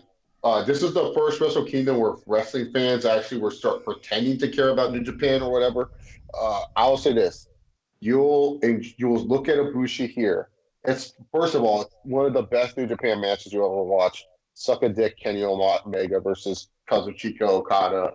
2 out of 3 falls. That was way too fucking long. This is the best match. Okay, shut up. You can argue with me later. It's okay. But look at Ibushi in this match, and then look at him now. It's not the same human being. This man is different.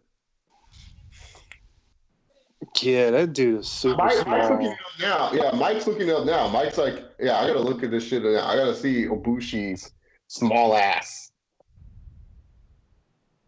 You said he was going up against who? Shinsuke Nakamura. Yeah, this dude is small. Yeah. What the heck?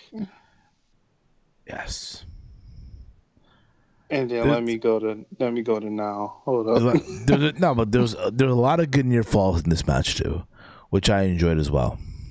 Oh, that Destino one was so fucking good, dude. Yes, like, it I was. thought it was over when Kevin Kelly goes, Destino. I was like, oh man, he lost, dude. And then, God, dude. And then when he kicked out, I was like, what the fuck? I was like, Jesus. For real, yo, for real.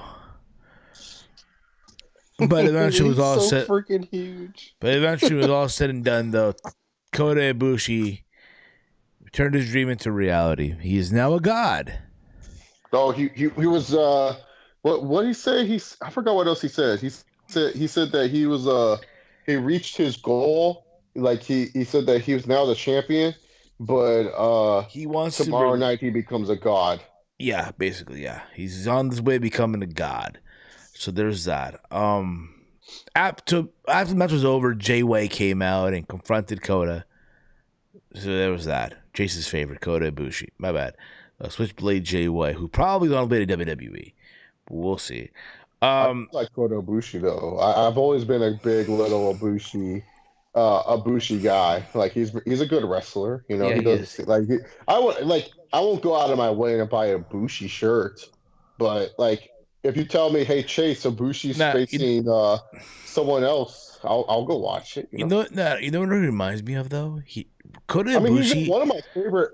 Two of my favorite wrestling matches in the last 12 years. So Kota Ibushi, I really like Kota Ibushi. Kota Ibushi is the Japanese Rey Fenix, yeah.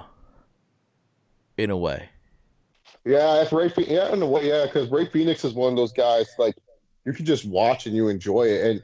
It sucks that in AEW, a lot of people are not seeing really like the true Rey Fenix, like Rey Fenix to his full capabilities. But I understand why AEW is not letting Rey and Penta be themselves because, like, hey, they want to fuck off and go to WWE. They ain't gonna make you guys look good if you want to fuck off and go there. Yeah. So I respect that Tony Khan. You know, Tony Khans are okay with that. That was night 1, though. Then we go into night 2. And this is where I felt like, again, is like we said earlier, that please just go back to just one night. Go back to just having one night shows. Please. Yeah. We go to night 2. Now, Stardom had 2 of their matches, which I didn't see. No one did. It named on New Japan World. So there you go with that. We had the Fatal 4-Way for the Provisional King of the Pro Wrestling 2020 trophy. Toriano retained his trophy. The beating best Jason part of Owens. this match Battle of Fale Best and part of this match Ibushi. was, hey, was Rocky Romero high on commentary or what, dude? It He was sounded so gone during commentary. no. Kevin Kelly. I don't know. My monitor broke. Rocky was like, "Wait, what?" He's like, "I can't see anything. What happened? My monitor broke." And then Rocky's like, "Well, you couldn't look up." I was like, For "Damn, real. dog." God, me dying. So there's that. Again, let's talk about the better Toriano routine, this trophy, and there's that. Whatever, right? Yeah. From there, we go to the tag team championship match for the IWGP Junior Heavyweight Tag Team titles. Suzuki Gun, El Desperado, and Yoshihiro Kanemaru, they went up against the 1 or 8th of Ryusuke Taguchi and Master Wato. I'm sorry, but Master Wato is a shitty name for a wrestler. This was a terrible match, man. It really, I wasn't feeling it. This was like the bathroom break. Most of this night was a bathroom break. Even the commentators were trying to reach like Rocky Romero would have about like the junior tag team division, and then he started talking about the junior title itself, and then they were confused, like, "No, Rocky, you got to talk about something else." Exactly. Absolutely. So from there, we go to probably it was a fun match here. Shingo Takagi defending the Never Openweight Championship versus Jeff Cobb from the Empire. Can we just say this, bro? Jeff Cobb belly to belly suplexing Takagi on the outside. Holy shit! I literally thought, and I'm pretty sure I'm not the only one here. I literally thought Shingo was gonna land on his head. Dude, that was a scary spot, but also too when they were on the outside, fucking Takagi goes and I forgot what like charges, and Cobb catches him and literally lifts him and flips him and does like another type of like a reverse belly. But he did something weird, but that shit scared me too because he literally like almost hit his head on the guardrail.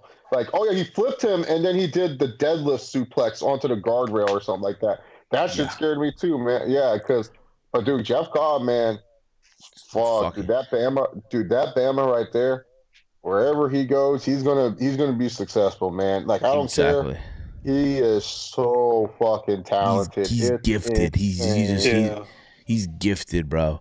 Dude, he's like the closest thing. Like, if you guys want to see what Prime Taz was like back in the day, he's the closest thing to like Prime Taz. Like, oh, I bet you AEW's kicking their fucking ass. Like, I think Tony Khan, if you ask him like 2 regrets of people he didn't sign, I guarantee you one of his regrets is Jeff Cobb. I think right now Tony Khan wishes he had Jeff Cobb in AEW because holy moly, this guy he's something else, man. That's the last time I seen him, actually.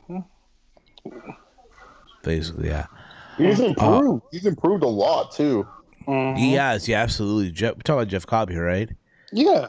Exactly. But even if you watch stuff from Lucha Underground, he was Matanza Cueto.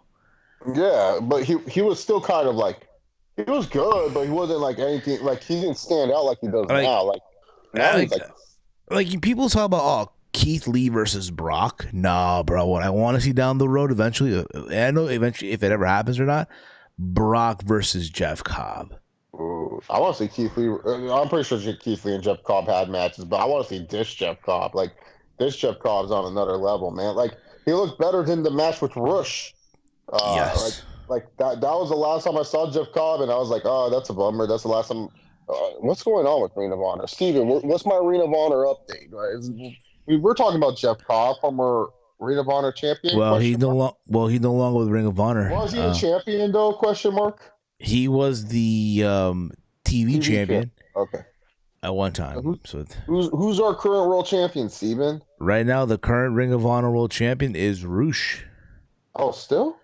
Roosh. He regained it back. He regained it back from freaking Oh my God, I'm butchering the name right now. PCO. There you go. PCO. Oh, back last year. So there's that. Oh. Okay. So yeah, but Jeff Cobb, he's just so fucking gifted and talented, yo. Holy shit. Give me Brock versus Jeff Cobb, please. Just shut up and take my money. From there we go to Evil, who is accompanied by Dick Togo. What a crappy name. Versus the Great Sonata. Two guys that one time were a tag team. They've won multiple tag titles, one World Tag League, and now they're bitter rivals now. So there was that in this match. Yes, I admire the same energy too. Yeah, it was disappointing. I don't know what else to say. This match was heavily disappointing between these two, man. And this was the match that they wanted to solidify Sonata as the number one contender. The fuck, like I think they dropped the ball on both of these guys. Greats. I think honestly, what's the term here? The rose off the bloom here with Sonata. Like they had their chance. They had their chance with him. Yeah, they missed out. Probably, I would say 2 years ago, they should have been on the Sonata train. Like, instead of fuckblade, they should have just said, hey, we should actually push a real talented wrestler that can actually tell a story and doesn't rely on the fact that he's a white guy to get over, you know. But no, they decided to give... I can't believe he beat Tanahashi for the belt, dude. Like, that still sickens me. Just getting it makes you want to take a massive shit. Oh, shit. Just thinking about it, dude. I don't even want to think about it. Why did he won the belt too? That's even more disgusting. Like, yes, I get it. Okada won it at Madison Square, and that was a beautiful moment when Okada set up the Rainmaker in front of all those fans, and I got giddy on the inside, but still, man.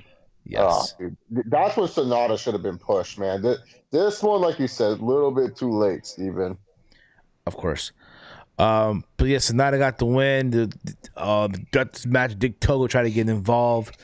But eventually, that was all said and done. Evil lost.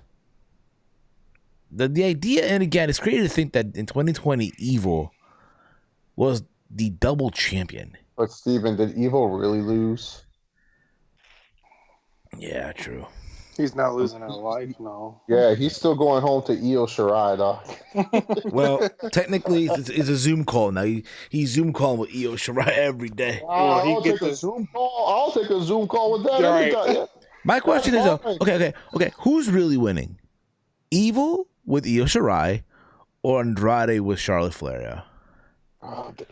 Well, if we're talking Andrade with Charlotte, I don't know. Andrade hasn't gotten a push because of Charlotte. So I'll still say Evil, because here's the thing. You guys know me. I'm a big Charlotte Flair mark, big Charlotte Flair fan. I'm not a fan of her looks. Like, I just like her as a wrestler, to be honest. Like, Charlotte has her moments. Yeah, she does. I don't like her feet. I don't like her feet. I'm sorry. I don't like Charlotte's feet. There's a nice dress. Charlotte looks good. But Io Shirai, man, dude, she just looks good all the time. So yeah, Evil's winning, dude. Like, I don't care. Absolutely. Yeah. Okay. Wow, I cannot believe. Oh my God, Adam Pearce is getting a title shot. Bro, all people are saying to me on Twitter, because I told them to do their research. You know what's funny? Their whole problem. Okay. Let me get this out. The only reason why people are mad that he's facing Roman Reigns is because he's an authority figure and he's wasting. He's wasting space for young talent. That's their only thing. No. Here's the thing. Let me argue these idiots right here. All right, so you guys didn't want to see Roman Reigns versus Goldberg. Roman Reigns sent Goldberg to number 2. Roman Reigns said, "Hey, number 2, you face Goldberg. I'm not going to face this idiot." So what younger talent? Who's young anymore in WWE? All these guys are old. They've been around forever. What you want a Chad Gable? You guys would have bitched about that. Like Otis? Oh, you guys would have fucking bitched about that too. Shut up. That's why they took the briefcase off Otis. Like, Adam Pearce makes sense. This has been a story brewing. I'm sorry. Another person told me. all Another these person told me authority that he hasn't wrestled in 7 years, so he figures. shouldn't be wrestling. Oh yeah, I don't know, guys. What's this? Maybe my memory, and yes, it's comparing apples to oranges in this situation. But last I checked, some of the most successful storylines for WWE is always an authority figure versus a superstar. Vince and Austin, Eric Bischoff versus the Raw roster, Eric Bischoff at WCW, NWO versus WCW. Like I don't know. To me personally, I'm fine with it. Is it the most ideal thing? No. But what are they going to have Roman do? What, beat up Jimmy? I don't even know if Jimmy Uso's cleared Yeah. to fucking wrestle. Like, at least. No, No, he's not. Like, He's not. It's funny because I'm reading a tweet here. I'm reading a tweet here. I'm pretty sure you. Oh fuck, where'd it go? Oh damn it! It restarted. God damn it! It refreshed. But I'll find it here. I'm pretty sure Jay White seeing this. Like, yeah, I need to be in this action, but whatever. It's stupid. It's fucking dumb. wait a minute. Listen to this. This dude said if you want to build a story around Nakamura, fine, okay, but you could have put someone like Mojo Rawley or whatever to take Pierce's role. Exactly. Mojo Rawley. Yeah. Mojo Rawley. Facts. What? Say that again. They said they would rather see Mojo Rawley Oh hell no. Hell fucking no, bro. than Adam Pierce. Hell no, brother. Hell to the no. Hell to the no, bro. Anyway. Let's move on. Because the thing is, too, like, and this is another thing, too. This is why heels can't be effective in wrestling nowadays. The wrestling fans, the thing is, you're supposed to be mad at this result. You're supposed to be mad that Roman, I don't know what happened. Apparently, Roman Reigns just wore his Tribal Chief t-shirt and counted the pinfall for Adam Pearce or something. What a badass, dude. I love this guy. But, dude, who knows that shit? He's not even wearing a rep shirt. He's just wearing his head on the table to all right, I counted a pinfall. I win. Big dog. No more big dog. It's just the Tribal Chief. But like, what's it called? That's the thing, man. Like, the whole setup of this is that Roman's a piece of shit human being. If you're looking at it from a storyline perspective, Roman has done nothing but make terrible decisions and use and abuse his cousin to his advantage. And so now he comes out, and instead of facing a worthy competitor for the title, he's facing fucking Adam Pearce. And you're supposed to be angry at that. And that builds the storyline for when Daniel Bryan wins the Rumble. Daniel Bryan is all about peace, honor, and nobility. Roman, how dare you stoop to this level? I remember that this is where Daniel Bryan tries to be the inner light, and then Roman just owns him on the microphone and be like, Daniel, I was weak-minded like you. But if I end up being weak-minded like you and stay like that, I'd be on the shelf just like you. And that's where you get the emotional sparks. And this is where you'll create a magical match, a WrestleMania quality match between Daniel Bryan and Roman Reigns. But no wrestling fans, he doesn't deserve it. He should have been Shinsuke. What would have Shinsuke done for Roman? Nothing. God, I hate this is why I'm off Twitter. Because wrestling fans, they don't like, granted, yes, not every story is perfect, but when it comes to certain shit, man, how hard is it not just to read between the lines that this is supposed to make Roman look like a fucking heel, something you wanted for years. But Facts. Instead, you just want Roman to go out there and do the same good matches that he was doing for years, and you were shitting on, saying he was shoved down our fucking throat. Absolutely. Like that's what I don't understand. I get it. This is a New Japan review. I'm sorry for all the New Japan fans, but this is just shit where it's just like, I don't understand. Why can't we just use logic? Like when we talk about and this is a thing with New Japan too. Like, I guarantee you in this review or something, someone's gonna question our stuff. And Steven already admitted he doesn't watch New Japan consistently. Mike admitted too that he doesn't. I'm probably the only one that does watch New Japan consistently, and if I'm wrong on something, I'll admit it. That's fine. I have no problem doing that. But the thing is, like for example, with the Okada and Ospreay thing, these fans, they're gonna make up some bullshit thing. Well, it just builds up Osprey as the underdog, and how Osprey is still in Okada's shadow, and it'll build up for a match for 2 to 3 years, like acting like they know what Gato is fucking thinking and stuff. Like, if you can do that for New Japan, why can't I do that for WWE? Why can't I do that for any other wrestling company? You know what I'm saying? No, Yeah. New Japan, it's okay to make up scenarios and all that other stuff. And granted, yes, New Japan is normally better about long-term booking than WWE. I grant you that. But if you really are watching the storyline that you've been seeing for fucking months in front of your eyes, especially with Roman Reigns and how abusive he has been since being the tribal chief, how are you not going to sit here and say, wow, this just makes him more like a piece of shit, and you want the babyface to take the title off of him even more? That's the whole goal of a heel, to the point where you just want them to lose and you hate them. Now, nowadays in this fucking world of professional wrestling, heels are supposed to be stupid and goofy and like Kenny Omega as a heel. And don't get me wrong, I like Kenny Omega in his current role. He's doing a great job, in my personal opinion, and stuff. But still, it's like that's the thing. We can't have heels anymore. Like, the last good heel I liked was Daniel Bryan, but guess what? People were liking him as a heel. They're like, oh, dude, Bryan is awesome as a heel. Fuck Kofi. At a point, though, I wanted to see Kofi win the title, but tangent aside, it just, this is why Adam Pearce is facing Roman Reigns. I get it. You wanted another 20-star match with Kevin Owens. It's not happening. Yeah. Wait Anyway. until the Rumble. Wait until Daniel Bryan. Let's watch number 2 lose to Goldberg. So, yeah, Sonata got the win. Let's move on here. We have Hiromu Takahashi, who won night 1 against El Fantasma.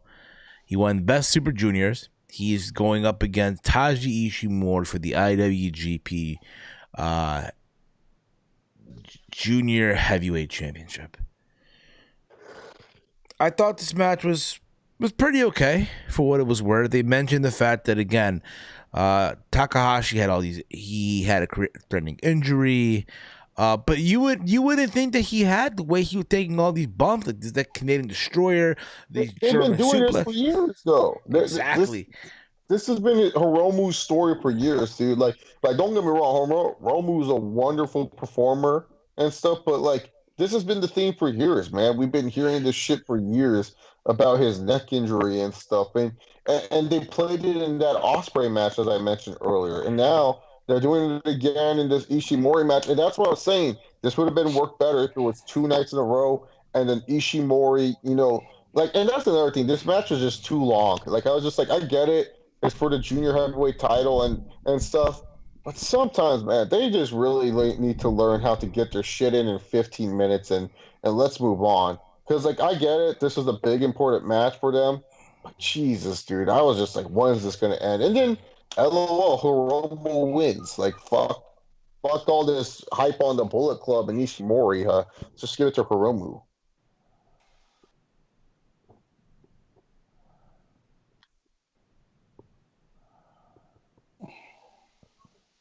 Yes. Exactly. I'm sorry, but it's been a long day for me too. From there, let's skip the main event. Ibushi squashed Fuckblade. Jay White, yeah. Yeah, Fuckblade. And Fuckblade afterwards cut a promo saying, "What am I doing here? If you don't want me, they hear you."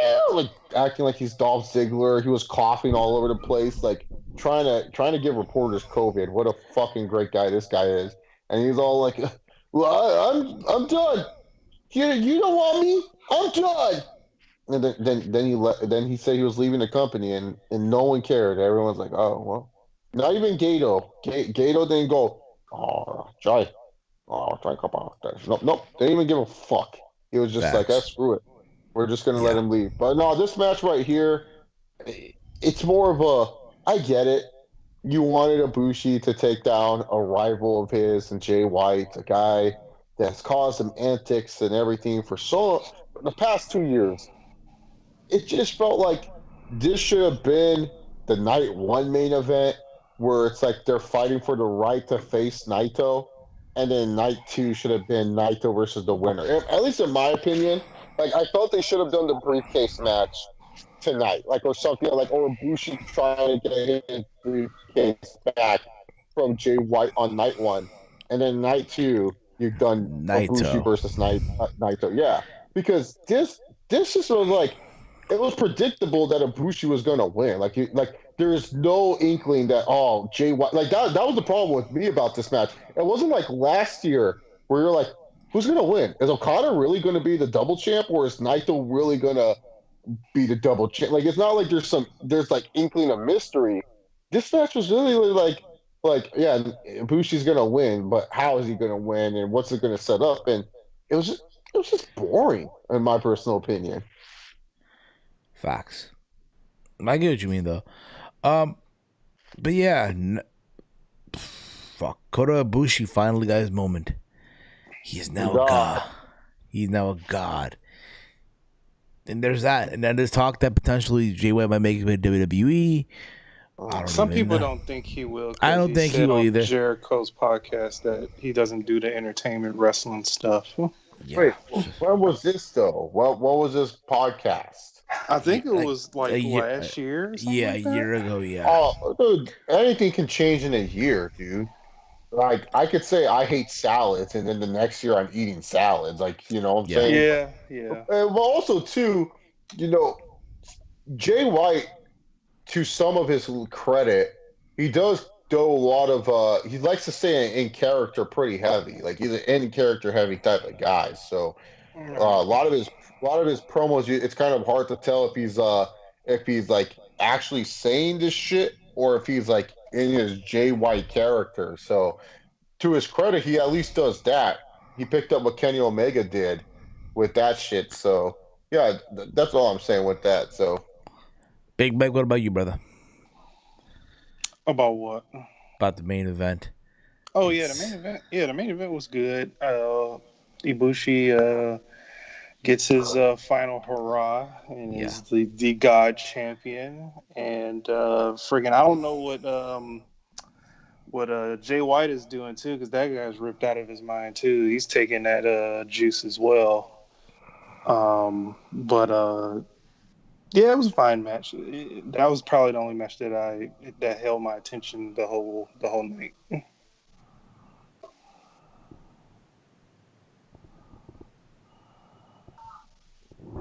Exactly. Say that again, guys. Say that again. There's like a little issue happening. No. Mike just said that this was the only match that kept his attention, and it was nice to see Ibushi get his moment.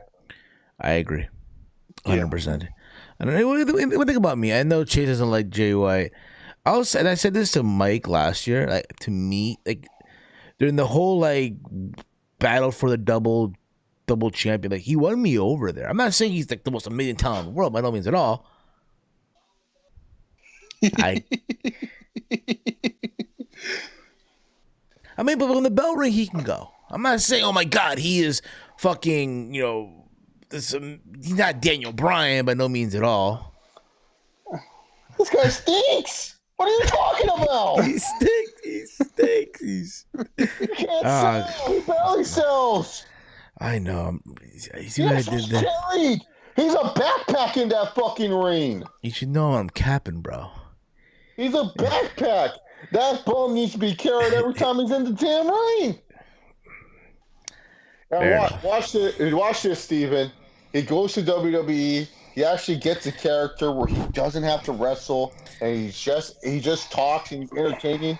And I'm on this podcast a year from now being like, guys, Jay White's fucking awesome, dude.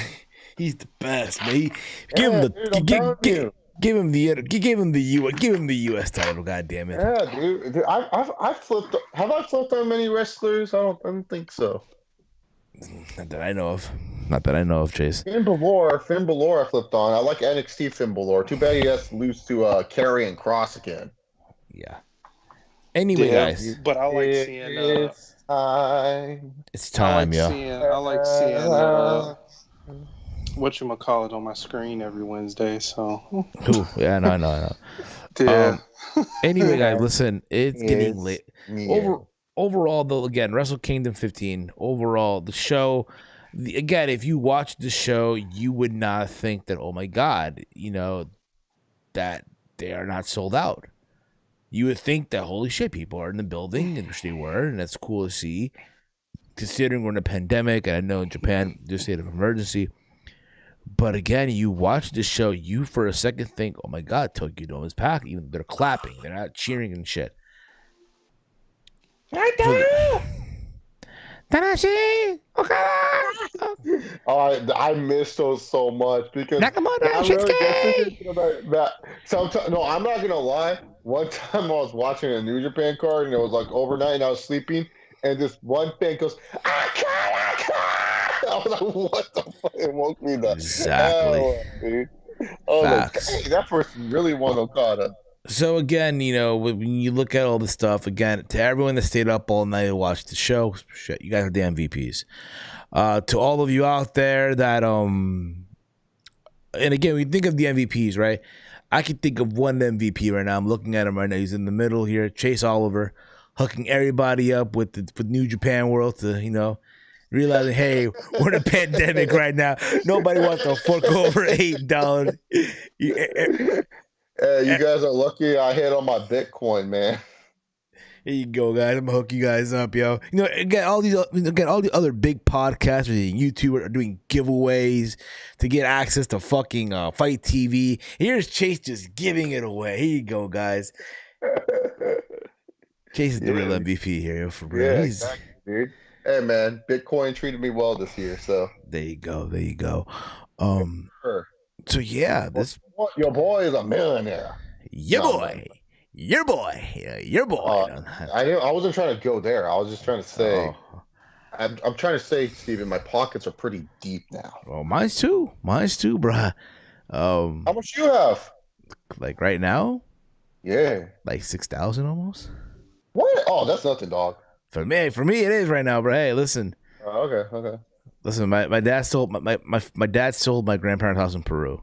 Oh. So I was looking at just a half of that, but because my dad and my brother don't get along. Oh, I was talking about Bitcoin. I thought you had Bitcoin. No, Bitcoin. No. One day. Yeah, dude, you should, man. It's treating. I paid off my student loans because of Bitcoin. There you go, man. Shout out to Bitcoin for coming through in the clutch. Shout out to Bitcoin for changing my life. Shout out to Plug, another stock that I invested in. $4 a pop. Got 30 shares of that. Now it's sitting at a cool $51. Pretty sick. Not bad. Yeah. So anything you guys want to say about Wrestle Kingdom 15 before we wrap this up? Put a bow on this because, yeah. Big Mike, I'll start with you. It was okay Wrestle Kingdom this year. Good on Kota Ibushi. That was the bright spots. A good first night, okay second night, so it blends out as decent. So that's pretty much how it goes there. All right, what about the AEW fanboy assassin himself, Chase Law? Anything you want to say before we wrap this up with a bow on this on Wrestle Kingdom 15? Yeah, guys. Unfortunately, I heard that Kota Ibushi suffered a back injury from carrying the show. Both nights. So, yeah. It really was just one of those like, this is not the worst Wrestle Kingdom by any means, but when it comes to quality, this is probably the least quality Wrestle Kingdom we've gotten in quite some time. Like, don't get me wrong, if you're a diehard New Japan fan, there's a lot of, like I said, the matches are fine. Like there's nothing wrong with the quality of the matches, but I'm talking about the quality of the results, the quality of the story moving forward.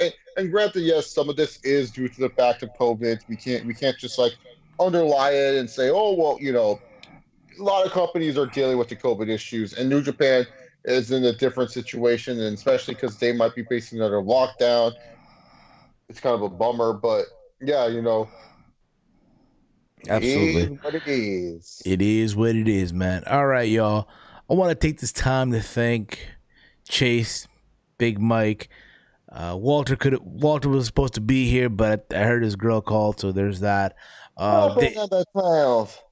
Well, Dave Sag was supposed to be here too, but he had a barbecue to attend, so there's that too. Proper number 12. Proper number 12 coming up for at Abu Dhabi. I'm going to knock out Dustin Poirier. It's going to be the easiest round of my life. I predicted he'll hit belt of the conference again, I tell you. And then after that, I'm going to get that rat bastard, Habib. Habib's going to come out of retirement. He's going to take me on again. It's going to be an easy fight. An easy fight of my life. I'm bringing back the fantasy. I brought back the fantasy to the building. Oh, shit. I can't wait. I cannot wait. There's so much shit going on, dude. Hey, next weekend, shout out Saturday, my birthday. ABC, Max Holloway versus Calvin Catter. Oh, shit. That's going to be a good one, too. It's going to be a good one. Yeah, bro. Oh, it's finally January 8th. I can renew my ESPN Plus by buying Conor McGregor and Dustin Poirier. There you go. And yeah, guys, I want to again thank you all for tuning in, whether it be on the live stream, the playback, and all that fun stuff. You can follow me on Twitter at HeelSteven. Big Mike, let them know where can they check out the one, the only Big Mike. Yeah, you could check me out on Twitter at DetroitGamer313 as I'm looking at my Twitter right now because it's still roughly new and I have to remember the name. Hey, man, it happens, brother. It happens. Chase, let them know. Where can they... I know you're on a hiatus right now for social media. There's Twitter. I just can't stand Twitter right now. You guys can follow me at Chase Oliver on YouTube. I do random Q&As every once in a while. There you go. And with that being said, guys, this is going to wrap things up here. I'm tired as all hell. I have work literally in 3 hours. So there's that too. I have to be up at 3 hours from now. So there you go. With that being said, guys, you have to eat some chicken. I'm going to have to. And with that being said, guys, this has been your Wrestle Kingdom 15 review. We'll see you guys next year for the next Wrestle Kingdom New Japan review on the YouTube channel. Wow. You never know. Hello, Dominion. Hello, G1. You know what? I'm going to try this year to review the New Japan Cup, the G1. I don't know how I'm going to do it. But no, you're not. Don't even promise that. Dude. I'm going to, but you know what, though? If I am, though, I'm not reviewing just the tournament matches, that's it. I'm not going to go into the fucking full show. I'm just not. Okay? But we'll see. Never say never. All right, y'all. I'm tired as hell. And yeah, good night, everyone.